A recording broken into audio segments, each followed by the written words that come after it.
tartamudez terrible.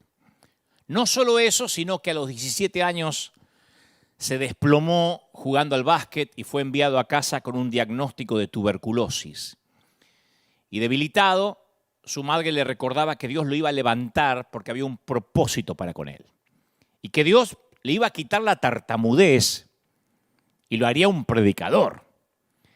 Pasó el muchacho 160 días en cama y la madre lo llevó a una campaña acostado en un colchón en la parte trasera de una camioneta. Y esa misma noche en la campaña fue sano y comenzó a hablar fluidamente. Con el tiempo el muchacho compró su propia carpa y les predicó a miles. Construyó una universidad cristiana y vivió 74 años después de su curación. Falleció a los 91. Se llamaba Oral Roberts y fue sanado porque su madre persistió y se negó a renunciar su voto a Dios. Oral diría más de una vez: mi madre fue aquel delgado hilo de misericordia que salvó mi vida.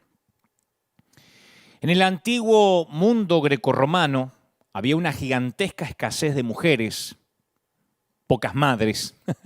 Había 140 hombres por cada 70 o 80 mujeres. ¿Y qué pasaba con las mujeres? Bueno, se las abandonaba en los primeros días de vida para que murieran por haber nacido con el sexo equivocado, se decía. Por la ley de Rómulo en Roma, el padre tenía la obligación de criar a todos los niños varones sanos, pero solo a la primera de sus hijas, a la primogénita. Las demás literalmente eran desechables. La ley decía: todo hombre cría un hijo aunque sea pobre, pero abandona a una hija aunque sea rico. Eso decía la ley en Roma.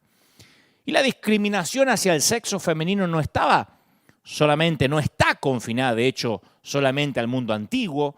Actualmente solo en Asia se produce una diferencia de 163 millones más de hombres que de mujeres. Una vez que se identifica el feto como mujer, lo más probable es que no se la quiera. Y este desequilibrio, a su vez, tiene consecuencias muy duras para las mujeres, porque las familias ricas no pueden encontrar esposas para sus hijos. Así que lo más probable es que las familias pobres vendan a sus hijas. Y esto termina deviniendo en un aumento del tráfico sexual y a que haya matrimonios con niñas, a veces hasta menores de 12 años. Y cuando uno va a las Escrituras y ve las interpretaciones de la Iglesia con respecto a las mujeres de la Biblia, yo creo que dice más de los intérpretes varones que de las mujeres que aparecen en la Biblia, ¿no? Por ejemplo, en las Escrituras se da por sentado, el que lee las Escrituras o el que las interpreta rápidamente, sin ir demasiado a fondo, se da por sentado que María Magdalena fue una prostituta. Aunque nada en la Biblia respalde esa idea, pero se habla de María Magdalena como que era la ramera arrepentida que seguía a Jesús. Como la Biblia menciona que ella había sido libre de 7 demonios, es lo único que dice las Escrituras de María Magdalena. Había un papa llamado Gregorio Magno que sostuvo la idea que seguramente si tuvo 7 demonios, uno de esos demonios habrá sido la lujuria o la lascivia. De allí que se cree que pudo haber sido prostituta, pero la mujer capaz que estaba endemoniada o poseída, pero sufría periodos de locura, problemas en su sistema nervioso, pudo haber sido víctima de la epilepsia. O sea que una posesión demoníaca puede afectar la mente de una persona, pero no necesariamente va a afectar su moral. Lo mismo sucede con la interpretación de la mujer samaritana, ¿no? Que se dice que era una mujer de vida escandalosa, una paria social. Pero cuando uno va al texto, vemos que en realidad su comunidad le prestaba atención. Las Escrituras dicen: muchos de los samaritanos que vivían en aquel pueblo creyeron en él por el testimonio que daba la mujer. O sea que uno supone que era una mujer escandalosa. Pero Jesús estaba haciendo algo muy subversivo al hablarle a las mujeres, al relacionarse con ellas. Estaba tratando a una mujer como alguien que poseía identidad propia. Y la tendencia de los hombres en los tiempos de Jesús era definir la identidad de la mujer a partir de los hombres que habían pasado por su vida. Lucas 8:1 dice, después de esto, Jesús anduvo recorriendo los pueblos, las aldeas, proclamando las buenas nuevas del reino de Dios, y lo acompañaban los 12. Y dice que también lo acompañaban algunas mujeres. Y a nosotros se nos escapan esos detalles. Dice que allí iba María, la que llamaban Magdalena, de la cual había sido librada de 7 espíritus, Juana, esposa de Cusa, el administrador de Herodes, Susana y muchas más que lo ayudaban con sus propios recursos. Y uno esto lo pasa rápido porque, insisto, todavía estamos en una sociedad bastante machista y decimos, bueno, no hay mucha revelación en este episodio más que una línea argumental de quienes seguían a Jesús, pero no podemos pasar por alto lo insólito que esto resultaba en el mundo antiguo. Las mujeres no viajaban con los hombres. A menudo se las animaba a quedarse simplemente puertas adentro. Así que imagínense qué tipo de rumores corrían en los tiempos de Jesús, pero esas mujeres eran las que pagaban las cuentas.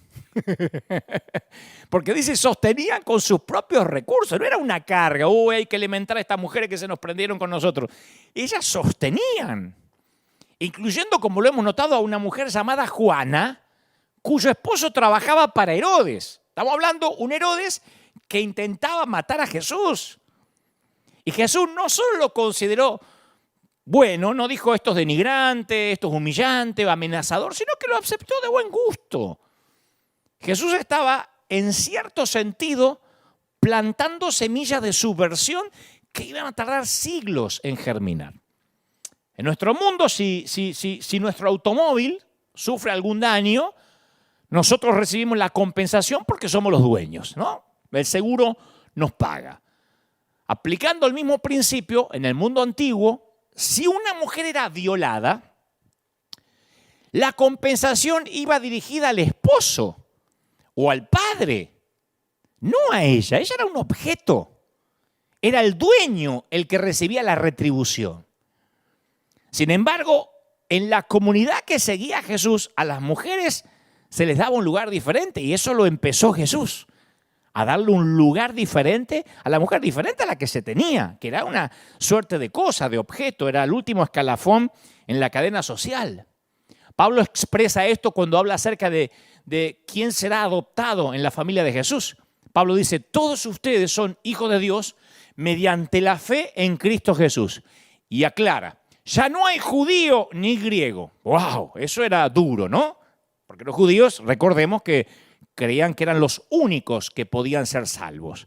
No, aquí dice, no hay judío ni griego, no importa si está circuncidado o no. Esclavo ni libre, eso también era duro. Porque había una diferencia entre el esclavo y el hombre libre, y Pablo dice, no hay diferencia, la salvación es para ambos. Y luego dice algo más fuerte todavía, hombre ni mujer, sino que todos ustedes son solo uno en Cristo Jesús. Entonces, él iguala los géneros, él iguala los sexos y dice, acá no hay ni hombre ni mujer. Esa era una declaración explosiva a través de Pablo. Y hasta en la actualidad tenemos un resabio de las costumbres romanas en nuestro lenguaje cuando usamos la frase, le concedió la mano en matrimonio. Se suele decir, fui a pedir la mano de mi amada. A un esposo se le daba la mano de su esposa en el tiempo de Roma, en los tiempos de Jesús, es decir, que él recibía el control sobre ella, o podía entregarse al padre sin mano. Lo que quería decir que su padre retenía el control. Se la puede llevar para que tenga descendencia, pero el control lo sigo teniendo yo. Había padres que entregaban las mujeres sin mano, no es que se la cortaban literalmente, sino que el control seguía estando en el apellido paterno. Así que las mujeres siempre estaban en manos de alguien. Si la entregaban a manos de su esposo, se esperaba que renunciara a la religión del padre y adorara al Dios del marido, sea cual sea. Y en el movimiento de Jesús, las mujeres tenían un Dios que estaba por encima del Estado y de su esposo. Fíjate que había una ahí cuyo esposo trabajaba para Herodes.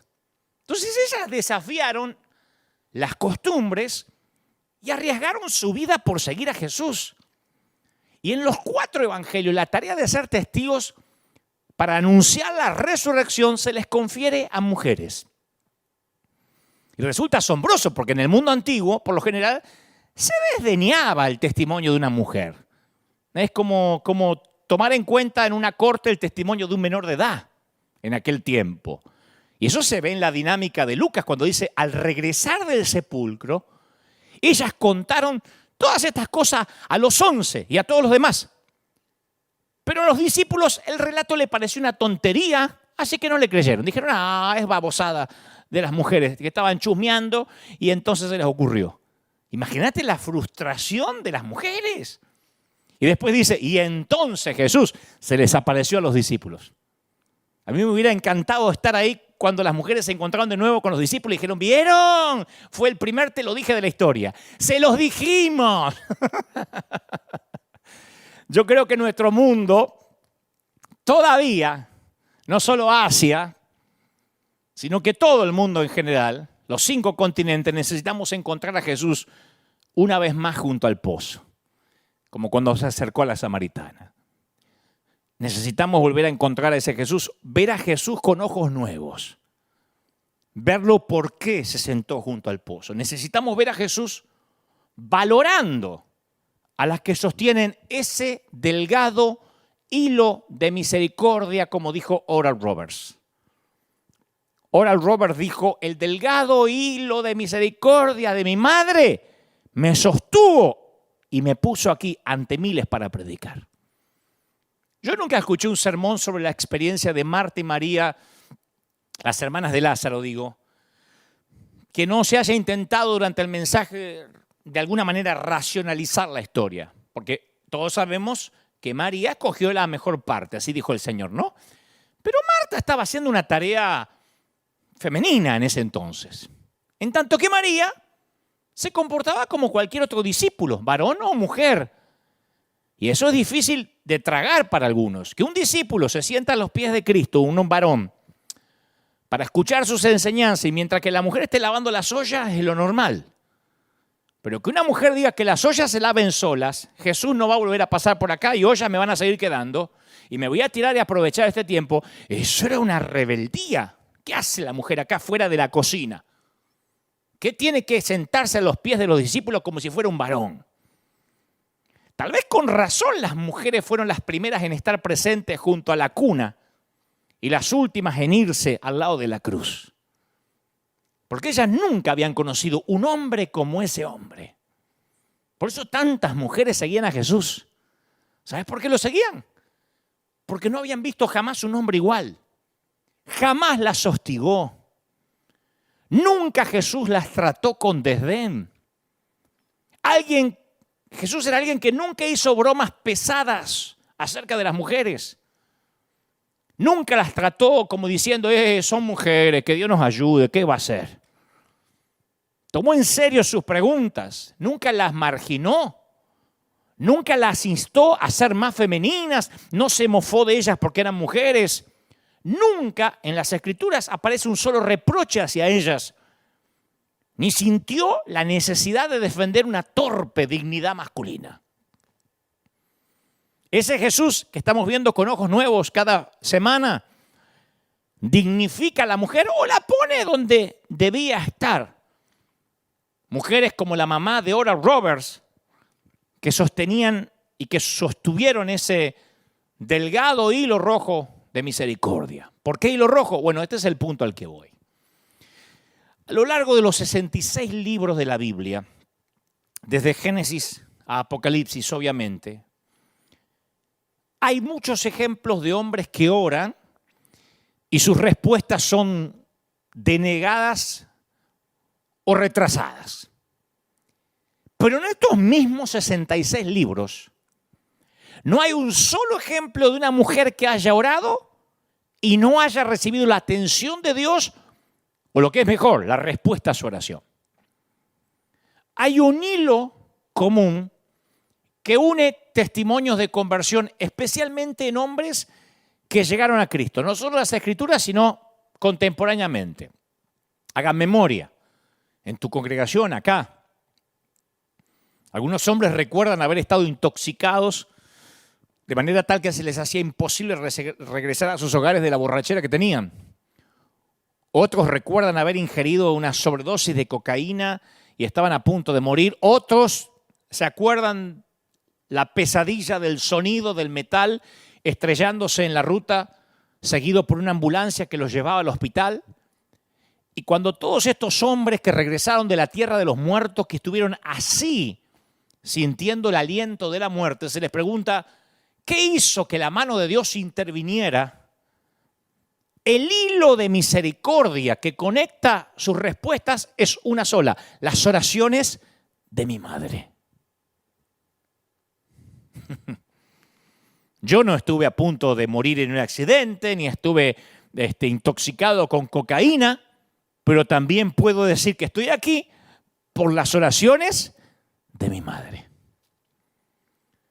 Como que las mujeres pareciera que tienen la capacidad de tocar el corazón de Dios, mover su mano, cambiar sus designios y atraer su favor, no sé, más rápido que la mayoría de los varones.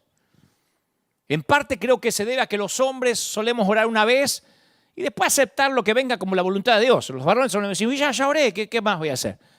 Pero seguiste orando, ¿y para qué? Ya le dije a Dios, así somos los varones y así nos manejamos entre nosotros. ¿Le dijiste? Sí, ¿y? No me contestó, supongo que me escuchó. Pero las mujeres oran sin cesar, hasta lograr una respuesta. Es que la naturaleza de una mujer la lleva a resistirse a aceptar un no como respuesta final. Y esa determinación está ilustrada en la parábola de Lucas 18, donde un juez se niega a escuchar la súplica de una mujer y la despacha sin hacerle justicia. No saben lo que se metió el juez. Es una mujer que no acepta un no. Y esta mujer continúa llamando la atención de esta autoridad civil hasta que el juez se da cuenta de que jamás se va a dar por vencida, a menos que tome en cuenta su caso. Y finalmente el juez le concede el caso contra su adversario. Porque dice, si no, esta me va a volver loco. Le voy a hacer justicia porque me va a tocar la puerta, va a tocar el timbre, me va a saltar por la chimenea. La mujer no va a parar. Esta es una parábola de que habla de qué están hechas las mujeres. Las mujeres de Dios son el sistema inmunológico de la iglesia y el sistema inmunológico de cualquier nación, independientemente de quién esté sentado en el sillón presidencial. A mí no me preocupa quién se siente quién esté en el Salón Oval de la Casa Blanca. Me preocupa si las mujeres de los Estados Unidos de América dejen de orar. Porque las madres que oran sostienen un hilo de fe, un hilo de misericordia que se extiende a lo largo de toda su descendencia. Y si hay un hilo de misericordia por excelencia, aparece en la historia de la conquista de Jericó. ¿Ah?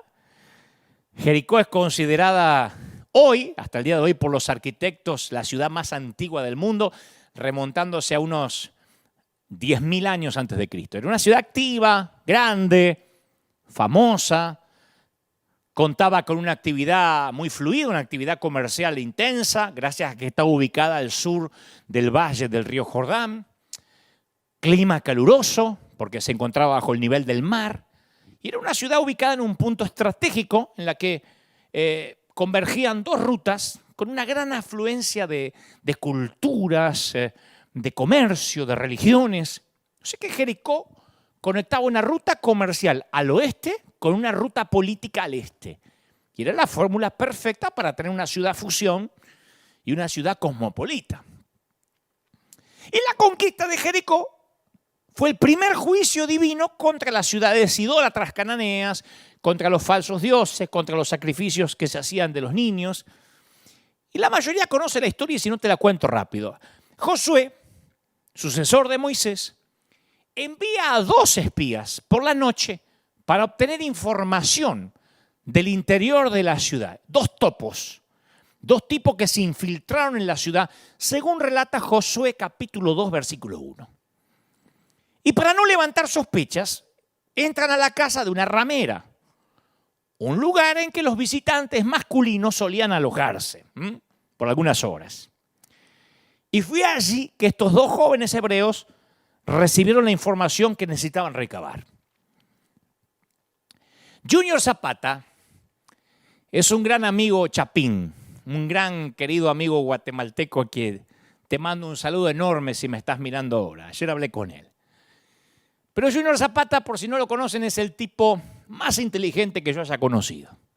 Y Dios sabe que yo no suelo regalar halagos si realmente no se los merecen. Muchos lo llaman detractor, es polémico, y creo que en realidad está un poco loco. Que creo que eso es justamente lo que lo hace mi amigo, ¿no? Es un enorme comunicador social. Y yo te digo que si eres de lo que no te gusta pensar, si eres de lo que no te gusta cuestionar nada, que te gusta que te den todo digerido, yo te recomiendo que nunca leas ninguno de sus fabulosos libros. Pero si eres de aquellos que se resisten a dejar su cerebro flotando en el bautisterio, lo mejor que te puede pasar es un libro de Zapata.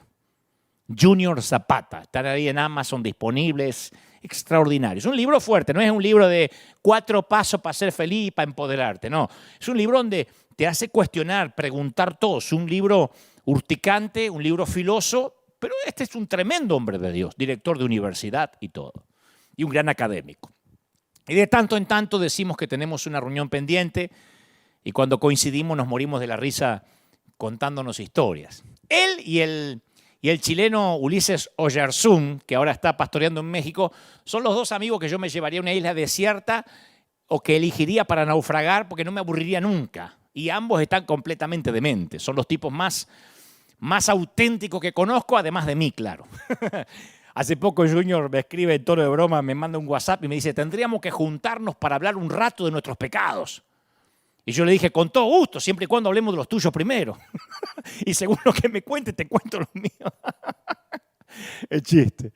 Bueno, él escribió un fascinante libro llamado Agorafobia. Y ayer mismo le dije que quería usar una descripción que él hace de Rahab, tomándose algunas licencias, por supuesto, en base a la cultura de Medio Oriente, ahí en ese libro, en Agorafobia, porque me parece extraordinaria su prosa, ¿no? Cada libro de su autoría es así. Y entonces me dijo, claro, así que solo por hoy le voy a dar el crédito, luego este mensaje se va a hacer tan viral que obviamente todos pensarán que Junior Zapata me está copiando a mí, como suele pasar, y él me va a tener que dar crédito a mí. Bueno, ahí Junior describe a Rahab, él la llama una muñeca rota, eso es la frase que a mí me fascinó, porque nada describiría mejor lo que esta mujer hace. Una muñeca rota con la cual los niños grandes de la ciudad juegan. Cuando estos niños grandes de la ciudad, metafóricamente estoy hablando de adultos, claro, cuando están con ella todos creen que tocan el cielo con las manos, cuando lo que hacen es tocar el infierno con el alma. Y a través de los años, ella es la mejor y la más usada muñeca de la ciudad. Todos conocen el camino a su casa. Y lo que sorprende de esta historia es que hasta ese entonces, el hilo rojo en una puerta en el Antiguo Oriente significaba e identificaba a un prostíbulo o a un burdel. Y el dintel, el listón o el hilo rojo solo tenía un significado, que la prostituta ya estaba disponible. Y cuando colgaba aquel hilo rojo en el dintel de su puerta, todos ya sabían que adentro la muñeca rota estaba lista para atender a los comensales que llegaran a devorar y dejar las migajas para el siguiente desafortunado.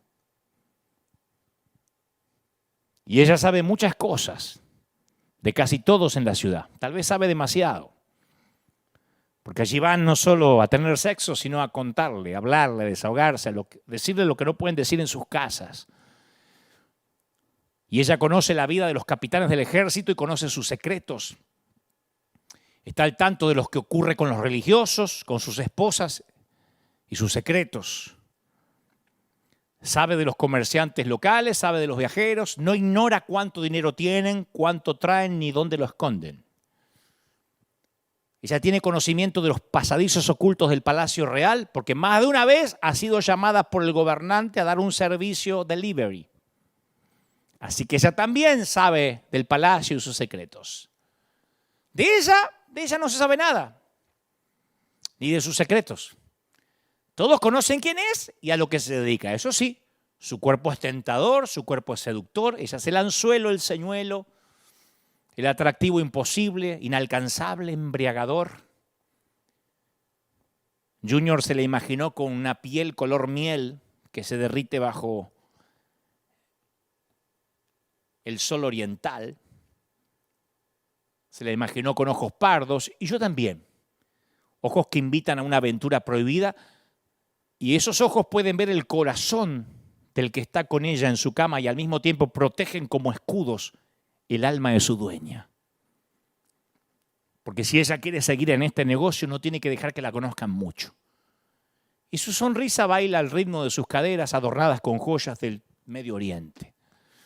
Una piedra preciosa traída de tierras lejanas cuelga del ojo perfecto de su ombligo y guarda el secreto del hombre que se la regaló. Y ella, como la piedra, no habla del hombre que la colocó allí, solo la presume con exuberancia, con lujuria. Es una mujer atractiva, es una dama elegante, una escort para hombres de negocios, pero es prostituta. Lo que hace, lo hace bien. Y ahora se recuesta en el marco de su ventana principal y ve a la gente pasar. A sus espaldas hay otra ventana que da al norte, de la que se ve la vastedad del desierto regado por el Jordán. Y en silencio sus lágrimas lavan esas satinadas sábanas egipcias que día a día guardan los secretos de la ciudad. Y ella llora, pero llora por ella, porque no hay nadie más por quien llorar. Y además llora porque no hay nadie que llore por ella. Los hombres de la ciudad la desprecian mientras que por dentro la codician en secreto. Ella sabe que es prostituta, pero le duele cada vez que la tratan como una mujer desechable. Su padre y la familia de su padre, dice las Escrituras, son lo único de valor real que posee. Pero aún ellos la miran de un modo extraño, conociendo la verdad de lo que hace. Y ella piensa, a esta altura de la vida, aunque es joven, que no tiene ninguna misión importante en la vida. Como todo el que está roto, piensa que no sirve para nada. Además de dar placer por unos pocos minutos, ella de lo único que está segura es de su cuerpo. Es el único momento, esos pocos minutos en que se produce esa transacción comercial, en que ella se siente que es alguien por un ratito. Pero nadie sospecha, ninguno de esos que están con la muñeca rota sospecha del servicio importante que ella le va a prestar a la eternidad. Tal vez ella nunca escuchó la frase que en el servicio del amor solo los soldados heridos pueden servir. Algún día yo prediqué de esto poco antes de la pandemia aquí en River. En el servicio del amor solo los soldados heridos pueden servir. Y tal vez nunca escuchaste la frase, tú tampoco. Yo siempre me pregunto, y quiero que te lo pregunte, ¿qué tal si nuestras heridas más profundas es justo lo que Dios necesita para que su misericordia fluya a otros a través nuestro? ¿Ah? ¿Qué tal si en lugar de tratar de arreglarnos nosotros mismos, de tratar de repararnos, nos presentamos rotos ante Él, imperfectos como somos, para ser usados por Él y que Él se lleve la gloria? Que la gente diga, no hay manera que esto no sea de Dios, porque esta mujer está rota. ¿Qué tal si el quebranto que le pedimos a Dios que repare es de hecho un regalo? ¿Qué tal si lo que está pasando, y esto no es autocomiseración, esto no es tener lástima de sí mismo, digo, ¿qué tal si lo que estás pasando justo es el propósito de Dios para usarte? ¿Qué tal si las heridas que le imploramos a Dios que sane en nosotros, las cargas que suplicamos que nos remueva, son las circunstancias que nos capacitan para servir? Yo no podría predicar de lo que estoy predicando y de la manera en que lo hago si no hubiese estado roto y si no lo siguiera estando. ¿Será que nuestro quebranto, será que las temporadas de dolor son una bendición?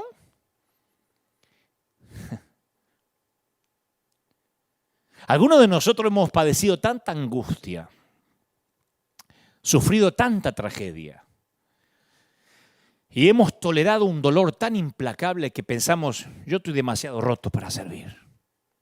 Yo lo pensé un montón de veces, pero no antes que me pararan en el primer estadio.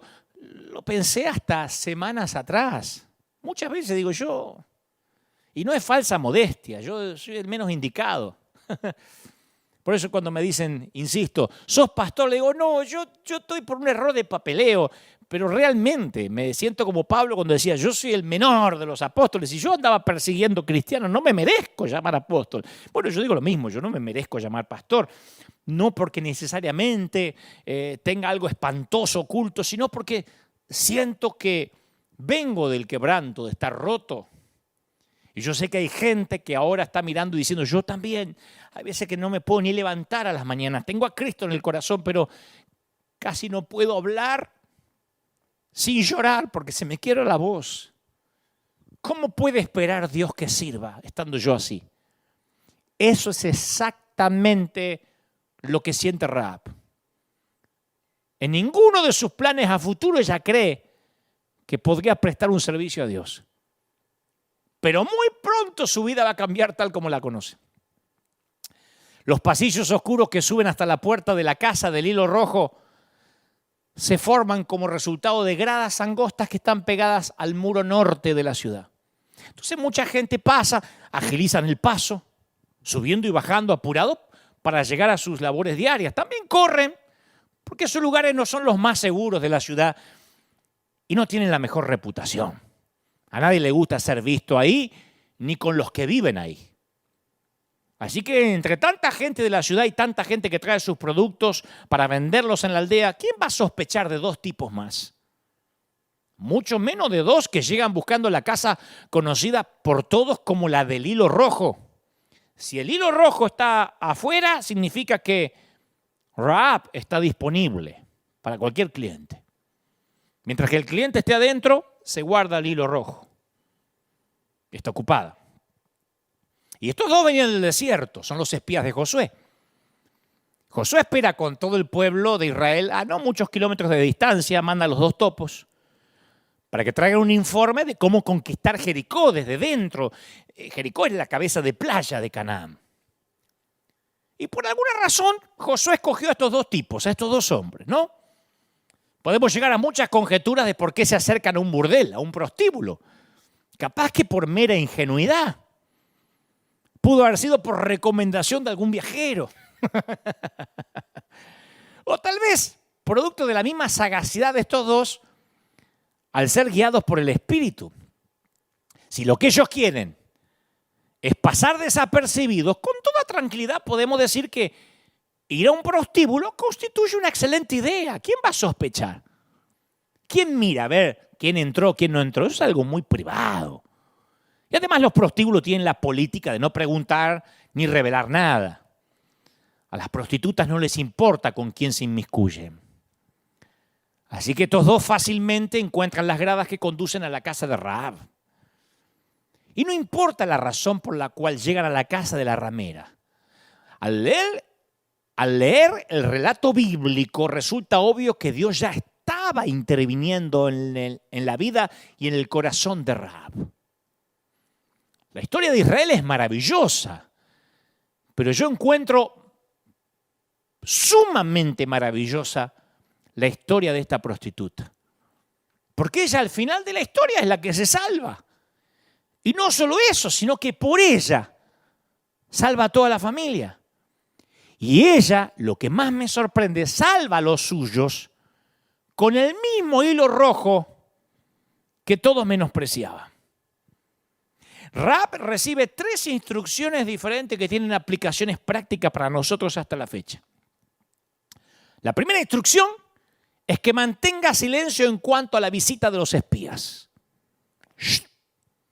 Porque había un rumor que corría por la ciudad y el rey ya estaba buscando información sobre algunos hombres que Josué podía llegar a mandar como topos. Y a Rahab se le había pedido que no revelara ningún detalle de la visita o de la conversación.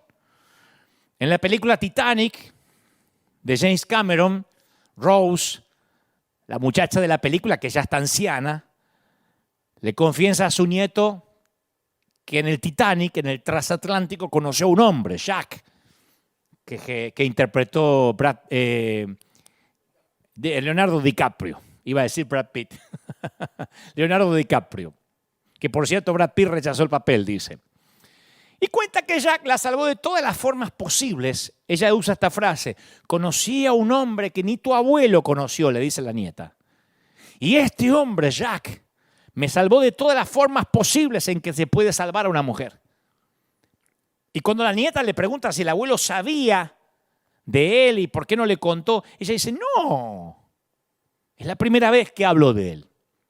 Y luego aclara y dice, es que el corazón de una mujer es un océano de secretos.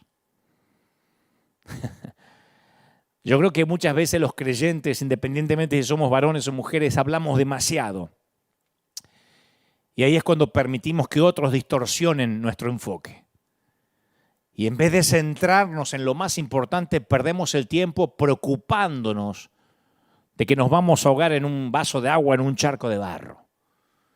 Una cosa es luchar con un oso y salir en medio muerto por las heridas de sus garras, y otra muy diferente, quedarnos varados en un pantano rodeados de miles de mosquitos picoteando y luchando con los mosquitos. No hace sentido. Hace muchos años en Argentina, muchos años, yo incursioné en la tele. En mi primer programa de televisión, se llamaba DNT, que es Dante sin las vocales, o también las siglas de discurso no tradicional. Era el grupo Artear, un grupo muy importante, un holding muy importante de Argentina, en un canal de cable de ahí. Y comencé en la tele. Yo creía que ese era un paso que tenía que dar para todo lo que vino después, actualmente incluso lo de CNN, pero yo comencé en aquel entonces en televisión y apenas salió al aire, estoy hablando de Argentina, cientos de creyentes, me acuerdo que me dilapidaron a críticas. Y no existían las redes, era por mail o por llamada, o dejaban en el contestador telefónico. Y yo en aquel entonces era inexperto en crítica, era novato. Y me acuerdo que aguanté un par de semanas y me fui a renunciar al gerente del canal. Que obviamente el gerente del canal es inconverso. Y el gerente del canal, se llamaba Oscar Gatti, me dice, estás loco, flaco, ¿cómo vas a renunciar? La mitad del país cree que sos un genio y la otra mitad cree que sos un imbécil. Y yo digo, ¿y eso es bueno? Me dice, claro, no pasás desapercibido para nadie. Y dice, y eso es lo que se necesita en los medios para hacer un éxito. Y me acuerdo que le dije, sí, lo que pasa es que mi gente me critica. Y él me dice, pero ese no es el público que nos interesa. No los escucho, nunca vas a poder hacer nada. Algo muy similar le pasó a T.D. Jakes cuando publicó un artículo en el New York Times y la mayoría de los creyentes le dijo, ¿por qué escribe en un diario secular? Y entonces fue a decirle al director del New York Times que ya no iba a escribir más. Y le dijeron, pero ese no es tu público, no nos interesa. Ellos ya tienen sus propios canales, sus propios libros, queremos llegar a otro público. Y a veces uno tiene que tener en claro cuál es el enfoque y no es sabio contar tu estrategia a todos. Alguien necesita oír esto. No es sabio. Si hablas de más, van a odiar tu túnica de colores y van a odiar tus sueños. Yo lo aprendí con dolor. Entonces no cometas el error de este torpe predicador. Ese no es el público tal vez al que Dios quiera llegar.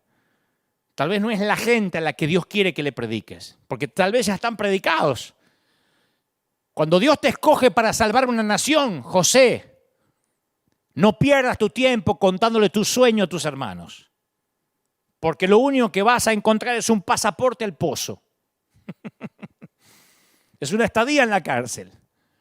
A mí me pasa con los invitados de nuestro programa de televisión, que si invito al Puma, escriben, ¿y cómo invitaste al Puma que no perdona a la hija? O las hijas. Si invito a Montaner, ¿y cómo invitaste a Montaner que la nuera sale en calzones en Instagram? Invito a Pepe Mujica, ¿y cómo invitaste a Mujica que Mujica es zurdo y comunista? O sea, hay gente que lo único que quiere es que yo entreviste al arcángel Gabriel. No hay personas dignas que ellos podrían ver y hasta ponen, ¿por qué no invitas a un hombre de Dios? Estoy seguro que si invitara a un hombre de Dios diría, ¿y por qué invitas a ese que tiene la falsa doctrina? Nunca vas a conformar a la gente. Conviene no hablar demasiado del plan.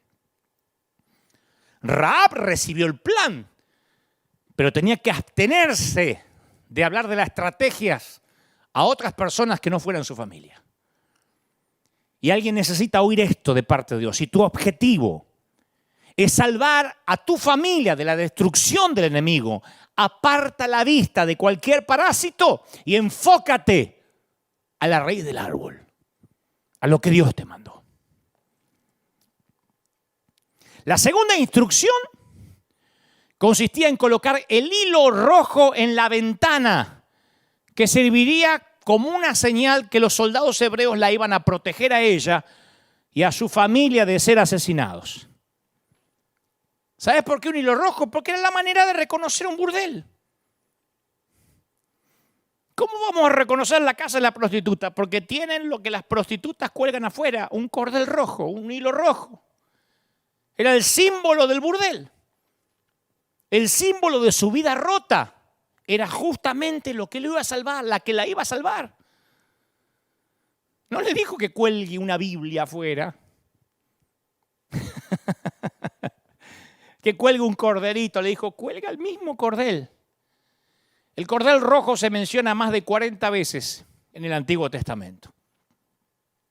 Y en la Escritura la mayoría de los colores tienen un significado específico. El rojo representa tanto el pecado como el perdón. ¿Te acordás que dice, si tus pecados fueran rojos como la grana, como el carmesí, rojos? Pero también el rojo se asocia con el color de la sangre redentora. O sea que tipifica el pecado. Es el único color que tipifica el pecado y el perdón. Por eso el mismo hilo rojo que servía para reconocer el burdel era el hilo que salvaría la vida de Rahab y su familia. En las cortinas del tabernáculo había 3 capas cubriendo el santuario, entre ellas una de piel de cabra teñida de rojo que representaba la sangre expiatoria. Y el día de la expiación se utilizaban 3 cordones o 3 hilos rojos en el templo de Jerusalén para el ritual de la expiación. Se seleccionaban 2 machos cabríos idénticos, uno para el altar de sacrificio, otro que era llevado al desierto por los sacerdotes, y un tercer hilo o cordón rojo era clavado en la puerta exterior del templo. Y hay fuentes judías que dicen que el ritual del cordón del hilo rojo se siguió utilizando hasta el momento de la destrucción del templo. El Nuevo Testamento narra una historia relacionada con Pablo que tiene una historia similar a esta del hilo rojo de Rahab, porque también ilustra la redención. Pablo dice, a ver, por ahí se te perdió, a mí también hasta que lo volví a leer. En Damasco, dice Pablo, el gobernador bajo el rey Aretas vigilaba la ciudad de los damascenos con el fin de prenderme, de arrestarme. Pero me bajaron en una canasta, dice Pablo, de un cesto por una ventana en la muralla y así escapé de sus manos. La historia está en 2 de Corintios 11:33. Pablo bajando en un elevador improvisado con forma de canasta. Pregunto, ¿cuál es el elemento más importante de esta historia? ¿La fuerza y la altura de la pared? ¿El tamaño y la circunferencia de la canasta? ¿Qué es lo que más importa? ¿La longitud de la cuerda? Obviamente la canasta era perfecta, ya que pudo contener todo el cuerpo de Pablo. No era una canastita de manzana, era más grande.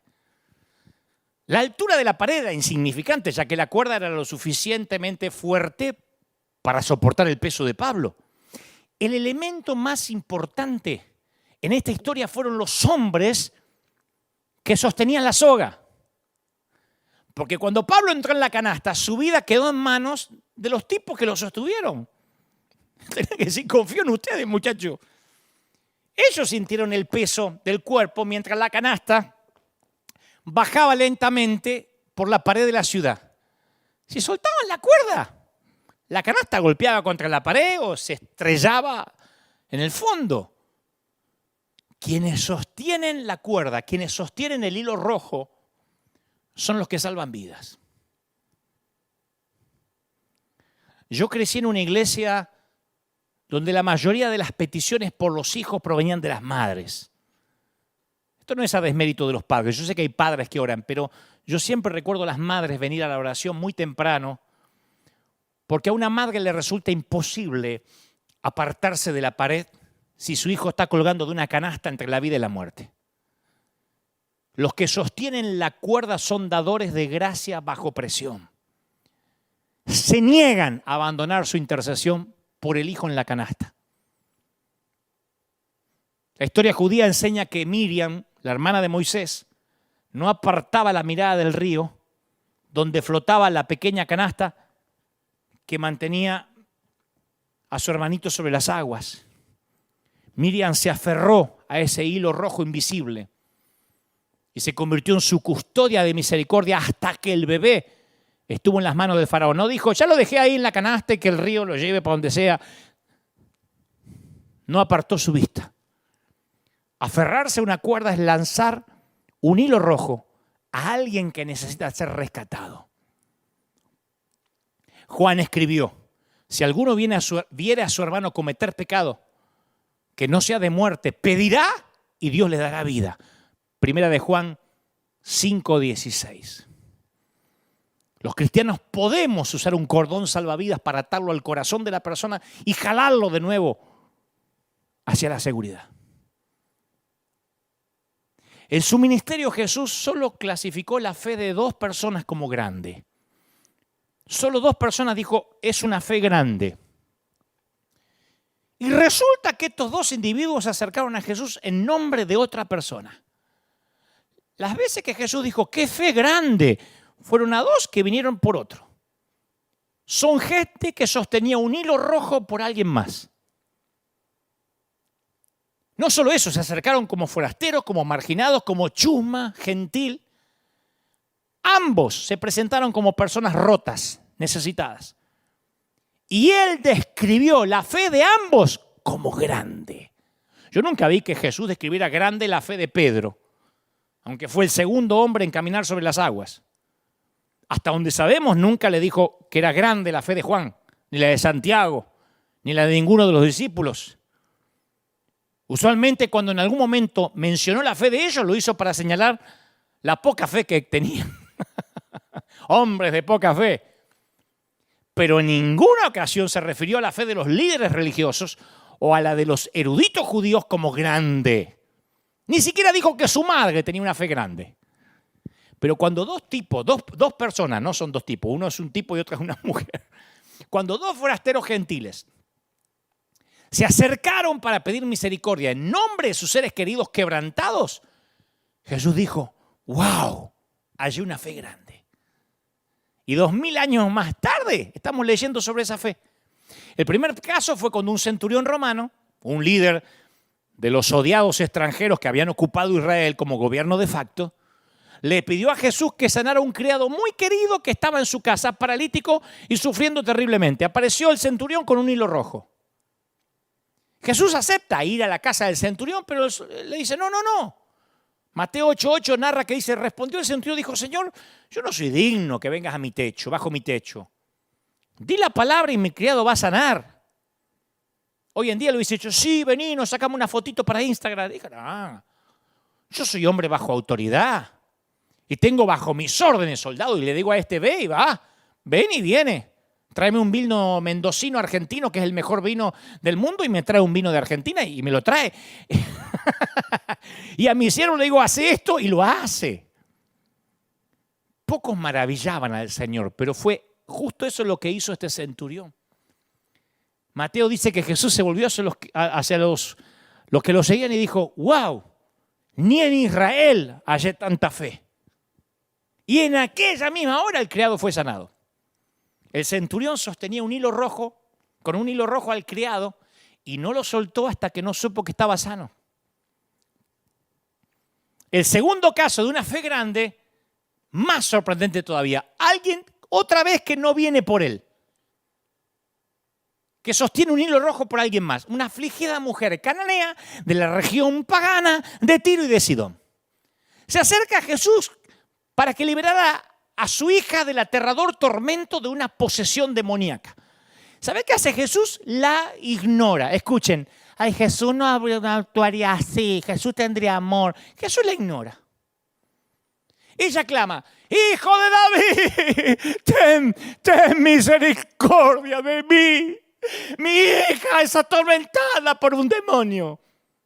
Mateo dice que Jesús la miró, y no le respondió palabra.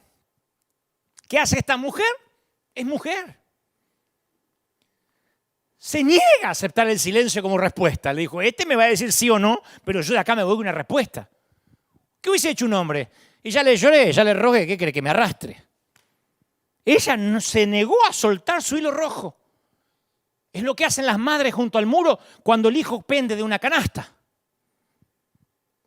El amor la impulsó a seguir buscando, a seguir tocando, a seguir pidiendo. Y ella se mantuvo siguiendo al Señor y a su grupo, rogando misericordia, hasta el punto que los discípulos dijo, despídela.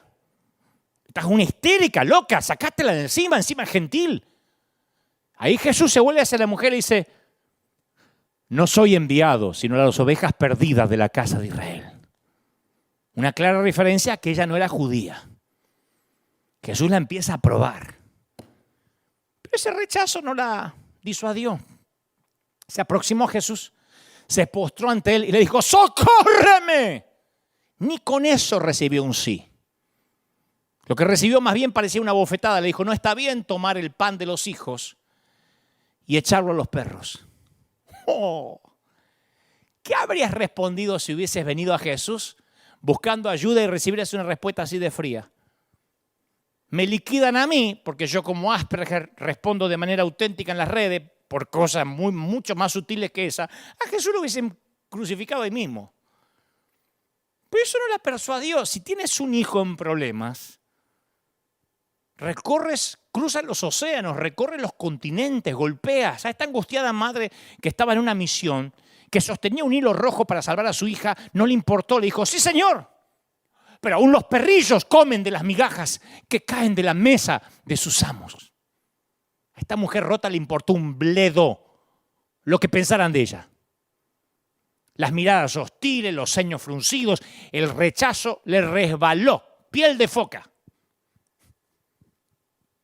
Me vale padre, pensó. Para no usar la otra palabra que usan los mexicanos. Una mujer en una cultura dominada por hombres, una cananea en una sociedad judía, una forastera en una región ajena, una madre con una hija poseída por un espíritu demoníaco y su fe resplandeciendo en nombre de otra persona. Jesús la miró y le dijo, oh mujer, grande es tu fe, hágase contigo como quieres. La segunda persona con una fe grande, por lo menos que Jesús destacó como grande. Y una vez más Jesús sanó la distancia. En algún lugar, quizá muchos kilómetros de ahí, una niñita sintió que algo salía de ella. A mí me encantan esas historias. Me recuerdan una y otra vez cuánto Dios se deleita en hombres y mujeres que van más allá de sí mismos para tener una fe grande. Él llama a la gente rota no solo a poner su fe en Él, sino en atreverse a ir por otros más allá de sí mismo. Porque en el servicio del amor, solo los soldados heridos pueden servir. A mí este último relato en particular me recuerda que a veces acudir en fe a Dios no siempre va a ser fácil, A veces vas a tener que luchar con periodos de silencio inexplicable. Por eso les aliento a las mujeres a seguir orando. Pero es que Dios no me contesta. Y esta mujer no solo Jesús le contestó, sino que le dijo, no voy a hacer nada por ti. Quizás nos toca perseverar ante unos aparentes rechazos divinos. Pero Dios nos llama a los rotos, a los heridos, a los débiles, a los discriminados y sí, hasta a los tontos, a hacer algo más grande por los demás. Él nos llama a ser la iglesia para otros, todos o nadie. ¿Acaso existe otra manera? Mirá los creativos jóvenes que describe Marcos 2, que ayudaron a su amigo enfermo, el paralítico. Había que llevarlo a Jesús, costara lo que costara. Y en su amor por el amigo encontraron la manera como suele hacer el amor. El hilo rojo de ellos era una cuerda sostenida desde el techo. Mira, a medida que yo viajo por el mundo, conozco cada vez más personas solas en las iglesias, desamparadas dentro de una congregación que anhelan tener el tipo de amigos que tuvo el paralítico. Esos 4 que abrieron un techo y bajaron al amigo delante de Jesús. Amigos que los carguen. Si pueden, que los arrastren. Si es necesario, hasta el trono de la misericordia. Amigos de pala. amigos de hilos rojos. Yo les llamo amigos de pala por si alguien nunca escuchó a esos amigos que yo saqué de una serie de Netflix por ahí que decía, pues mira, que si tú matas a alguien, tienes dos amigos. Al que tú llamas a las 3 de la mañana porque mataste a alguien y te dice, no llames porque me comprometes, llama a la policía. Y el otro, el que a los 15 minutos se aparece con una pala. ¿Tú de cuál eres? Amigos de pala. Y esto no estoy hablando de tapar pecado, estoy hablando del que es incondicional. La tercera instrucción para Rahab era que todo el mundo tenía que permanecer dentro de la casa desde el momento que iba a comenzar la batalla hasta que fuera sacada de allí por los dos hombres que prometieron protegerla.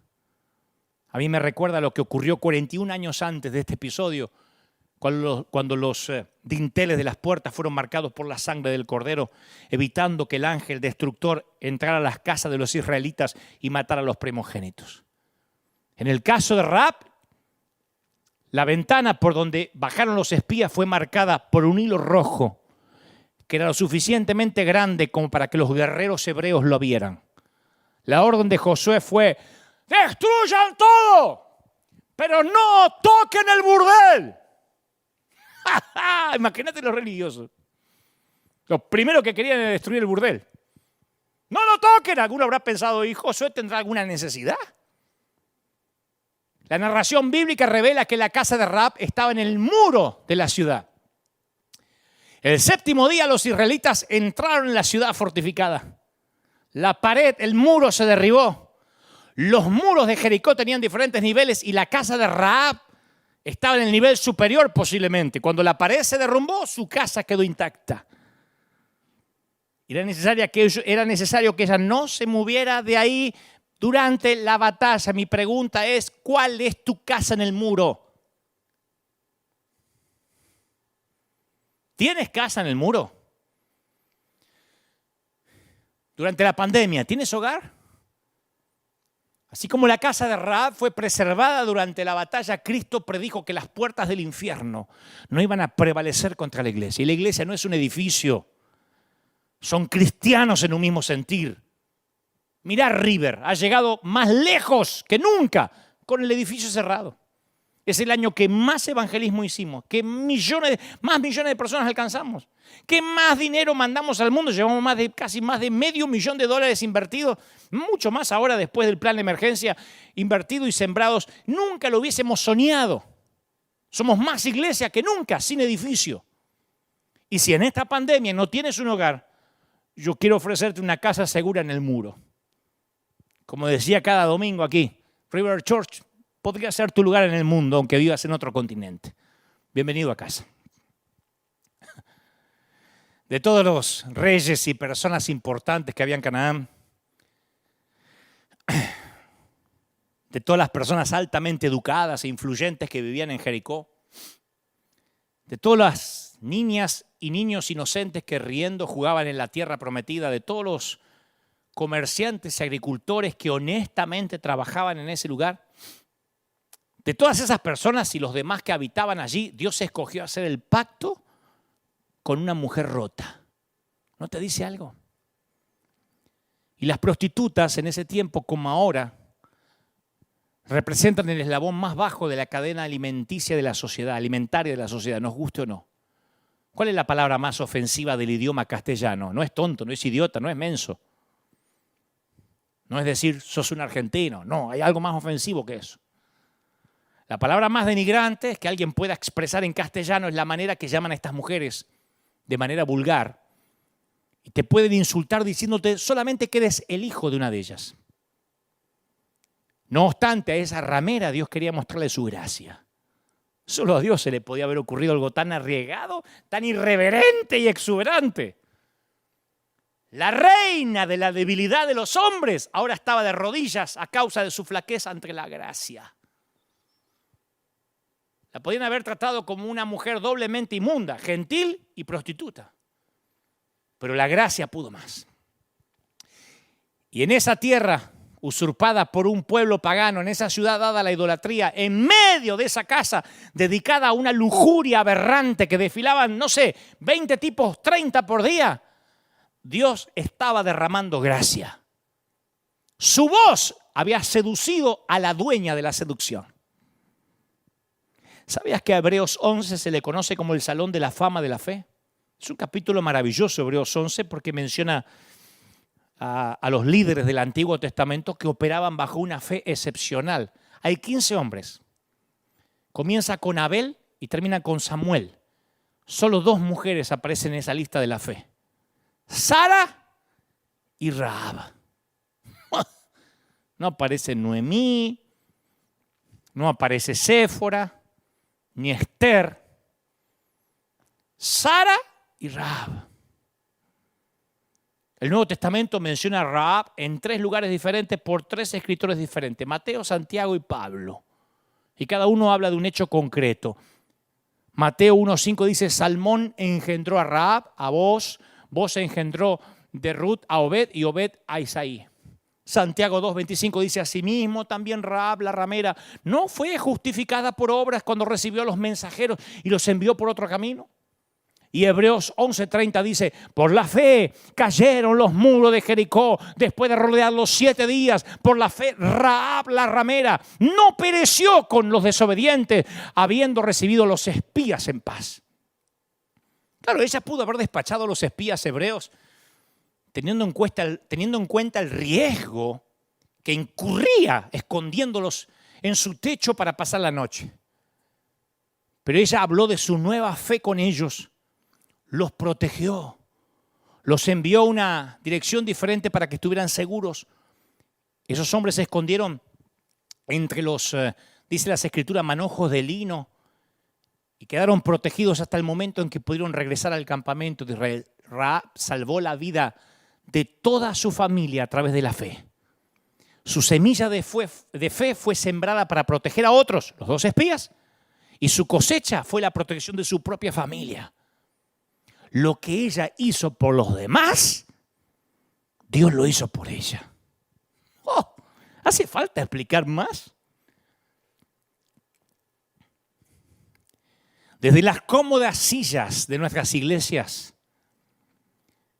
tenemos que reconocer que Dios ya está trabajando con las personas que no están dentro.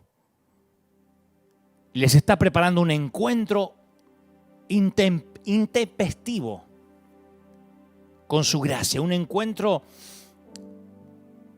fabuloso, un encuentro choqueante con la gracia. Es increíble la manera en que muchas veces hacemos gestos de asco al ver personas que no alcanzan nuestra altura cultural o nuestra higiene espiritual. Pero esta historia del hilo rojo habla de ti y de mí. Este relato se refiere a la forma en que Dios usa y busca a aquellos que no dan con el perfil perfecto que hemos diseñado como requisito de ingreso a nuestro cristianismo cultural. Las personas que pensamos que menos nos merecen son las que más nos necesitan. Y las que más necesitamos, nuestras vidas pueden depender de personas como Rahab. Estos 2 hombres necesitaban a Rahab. Y sin ellos, ella nunca hubiese conocido la salvación. Tenemos que entrar a Jericó y hacernos amigos de la prostituta. Después van a poner esta frase fuera de contexto seguramente, porque hay un montón de prostitutas en nuestras calles, porque hay pocos cristianos que se les acercan. Salgamos del templo. Se los digo a aquellos que aún con el edificio cerrado no logran salir del templo. Se cerraron la mayoría de los edificios por meses y no logramos salir del templo. Caminemos por los pasillos oscuros, subamos las gradas del muro del norte. Busquemos el hilo rojo. ¿Quién sabe? Tal vez nos sorprenda a alguien que venga creyendo mucho tiempo antes de que nosotros pisemos su tierra. Yo me he encontrado con muchos artistas, con muchos políticos que dicen: yo no sabía que vos eras predicador, vos sabés que yo también creo. ¿Ah, sí? ¿Y vas a la iglesia? No, cuando quise ir me atacaron los colegas tuyos. Yo no sé por qué le tenemos miedo a la prostituta, por qué le tenemos miedo al homosexual. ¿Por qué nos asustamos del que vive en pecado? ¿Por qué le tenemos miedo al que no se sienta con nosotros en la reunión y canta nuestra canción? ¿Cómo no le vamos a tener miedo a la prostituta y al homosexual si a algunos le tienen miedo a los Simpsons? Cada uno de nosotros posee una larga historia. Nuestros amigos y amigas tienen sus historias. Pero su pasado no importa para nada. No es posible que por el pasado de las personas nos alejemos de ellas. O lo que es peor, por el presente. Decimos que cambien para que yo me pueda juntar con ellos. Mirá si el Señor te hubiese dicho eso. Los cristianos, los evangélicos tenemos un gran defecto. Nuestra memoria es demasiado buena que nos impide olvidar el pasado de los demás. Alguien dijo, el Señor entierra los pecados en el fondo del mar, pero a muchos cristianos les gusta el buceo. A Rahab la recordamos como la prostituta. ¿Quién nos da ese derecho? ¿Te imaginas si después de tu tropiezo con la gracia, todos agregáramos antes de tu nombre un adjetivo similar al del Rahab, solo porque era lo que hacías o lo que eras antes de conocer a Cristo? Alicia, la chismosa, ¿cómo le va, hermana? Oh, bienvenido Orlando, el lujurioso. Dios te bendiga, pedófilo. Oh, allá tenemos la hermana, la ninfómana, la calenturienta. Dios te bendiga, imagínate.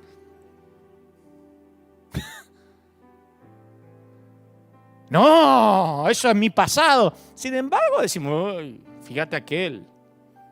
Lo que derribó los enormes muros de Jericó no fueron las 13 vueltas aburridas de Israel. Lo que destruyó a Jericó no fue el grito desaforado de los millones de personas o el toque desafinado de los shofares. Lo que derribó los muros de la ciudad fue la obediencia. Los israelitas estaban motivados a obedecer. Su fe en Dios creció cuando oyeron el informe misionero de 2 miembros de la iglesia que pasaron la noche en la casa de una prostituta que creía y tenía fe en Dios. Fue ella con su hilo rojo la que abrió una brecha en el muro. Ella les dio a los espías refugio, comida y la fe de creer que Dios iba a darles la ciudad. ¿Y Dios? Aún camina los pasillos oscuros de nuestras ciudades, subiendo las gradas angostas por los muros del norte, donde nadie más quiere ir para no afectar su reputación. Que no me vean, a ver si me afecta el testimonio. Y mientras que muchos se encierran en sus oxigenados templos desinfectados con cloro, Dios se dirige a la casa de Rahab. Dios aún busca el hilo rojo colgado para saber que existe necesidad de salvación. En la mitología japonesa hay un mito que prevalece y es el del hilo rojo. Según los japoneses y según el mito, las relaciones románticas estarían predestinadas por un hilo rojo que tiene como objeto encontrarse en la vida.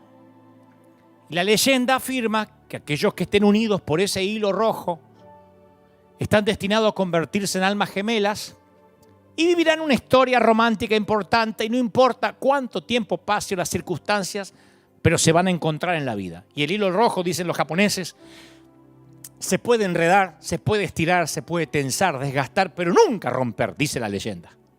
Pero claro, es una leyenda japonesa. No deja de ser una historia de amor, pero es una leyenda. Pero el verdadero hilo rojo aparece en las escrituras con Rahab. Y también es una historia de amor. Y la diferencia con la leyenda japonesa es que esta es verdad. A Rahab se la menciona en las Sagradas Escrituras más veces que a ti y que a mí. Aparece como uno de los ancestros de Jesús. A Jesús no le da vergüenza ser descendiente de una prostituta. A él no le da vergüenza contarle a los demás a qué se dedicaba su tatarabuela. Después de la destrucción de Jericó, Rahab vivió con los israelitas. Se enamoró de un varón de la tribu de Judá. A mí me gusta pensar que fue uno de los 2 espías. Creo que hubo amor a primera vista cuando uno de los espías logró ver el corazón de Rahab por encima de la cáscara rota. Este hombre se llamaba Salmón, como mi saco hoy, con quien tuvo un hijo al que llamó Booz. Y Booz, siguiendo la tradición familiar, se enamoró de una chica gentil que no era judía, que vivía en Moab y se llamaba Ruth. Y tuvieron un bebé al que le pusieron por nombre Obed, que tuvo un hijo al que le pusieron por nombre Isaí, el papá de alguien un tanto famoso que se llamó David, el rey de Sión. Y si sigues la ruta del hilo rojo, te das cuenta que 26 generaciones después, 2 primos descendientes del rey David fueron los padres terrenales de nuestro Señor.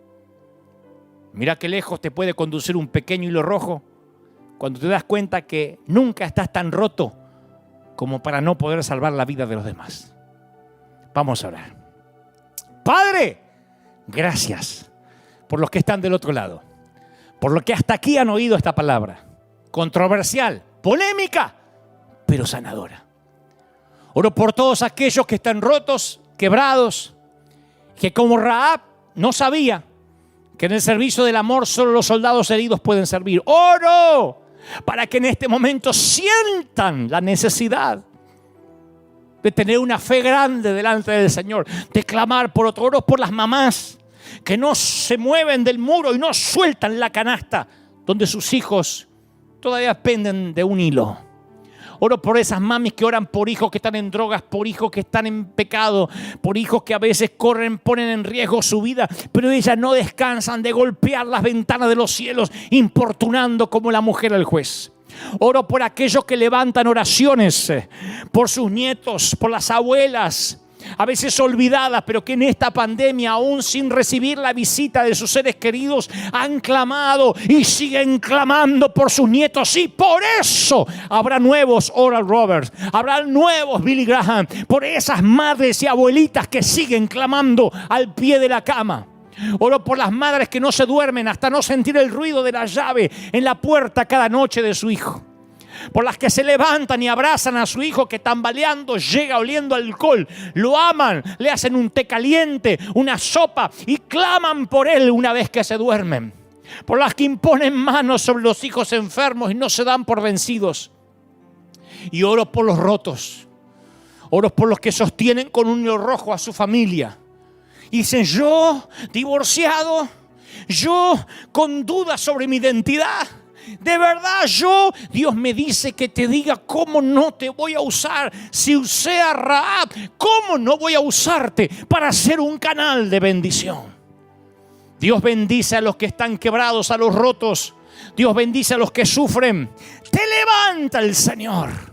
Oro por niños, jóvenes, ancianos y adultos, para que a partir de ahora sientas que tienes un propósito. Por los que están oyéndome por primera vez, ¿cómo te ama el Señor? ¿Cómo te ama el Señor, princesa? ¿Cómo te ama el Señor, príncipe? ¿Cómo no te va a amar, pequeña? ¿Cómo no te va a amar? Hoy dudaste. Cuando te levantaste esta mañana sentiste que no eras amada, ¿verdad?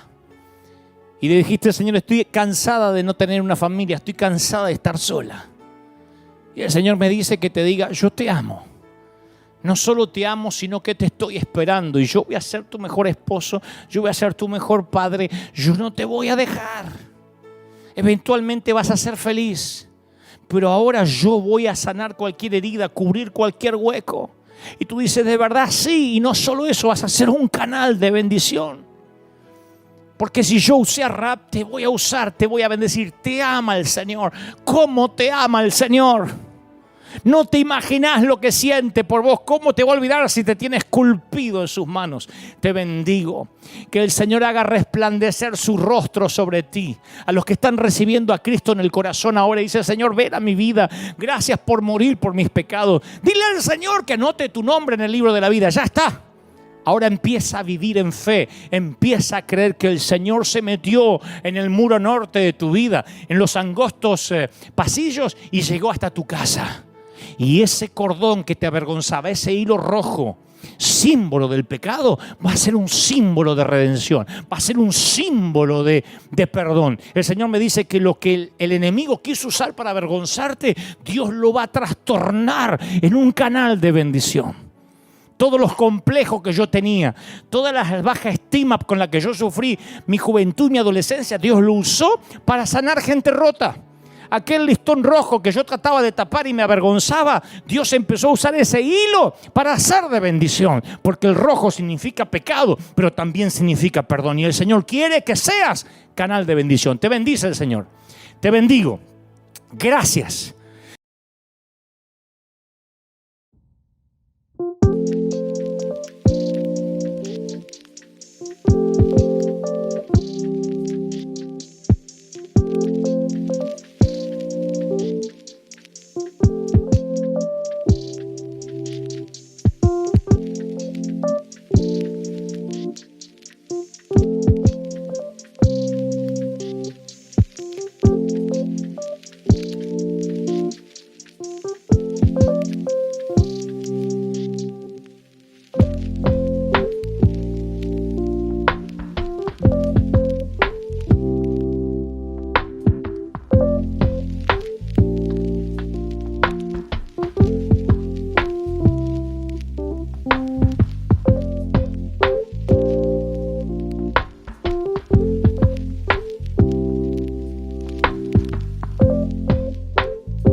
We could have had it all, rolling in the deep. You have my heart inside in your hand and you played it to the beat. Even if I have nothing, oh, haters hate cause I've got it all. Lovers love even when I fall. Haters hate cause I stand tall. Love me, hate me, support or berate me, I don't care, it's all the same. Cause I've climbed so many peaks, it's all become a game. Even if I have nothing at all, haters hate cause I got it all. Lovers love even when I fall. Haters hate cause I stand tall. Love me, hate me, support or berate me, I don't care, it's all the same. Cause I've climbed so many peaks, it's all become a game. Blah, blah, blah. This beat can be polite if need be, but now I'm unleashing my artillery. It says no, I've been holding back, you see. Sacrifice myself, let others be free. Haters gonna hate, it's your new title. Before me you bow, don't try to rival. Don't compare yourself, I'm wrong, surpassed you for years, for seasons, for weeks. It's true, oh no, cutting karma cycle. Your world's mode is no longer viable. Two-faced, you act nice to my face. Behind my back, you're a disgrace. Your thoughts pitiful and frightening. Tasted success, now you're enlightening. Think you're a god after dessert. Sorry, I'm not that naive or hurt. I know what's fake and what's real. Could have had it all, rolling in the deep. You had my heart inside in your hand and you played it to the beat. We could have had it all, rolling in the deep. You had my heart inside in your hand and you played it to the beat. My name is not she, action show my drive. But for no problem can't survive. On the first place trophy I left my mark. I got the work, I got the money, I got the respect, I got reborn. Breathing air, feeling gravity's pull. Nothing matters but moving forward, that's my rule. Proving myself again and again. This victory is truly mine to attain. Where will I live in your eyes? Watch closely as another storm will rise. I won't accept anyone's disdain. No way, okay, nothing can explain how hard I've worked for this success. No way, okay, every drop of sweat is for progress. Persistent, you get a mix of struggle and regret. Shining like within me, another night on big success leads the way.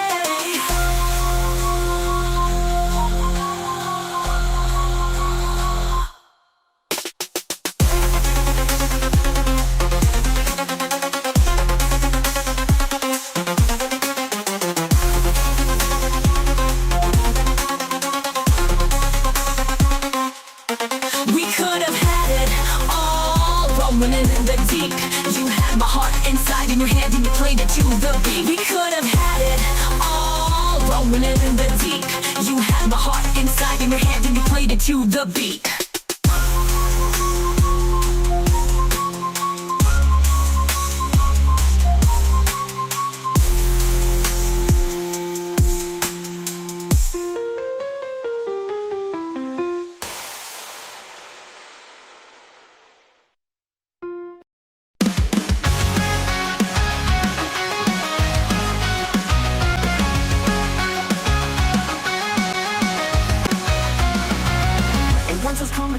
There's a shift in the air. Dark clouds fill the horizon. The storm's approaching you air. See the lightning strike one. Feel like a hurricane. Go see shelter from the storm. No princess of the purple rain. To me again. Swirl, you're whirling like a tornado. Watch out for my path of destruction. The warning goes away when I go. So listen up, man. It's the production.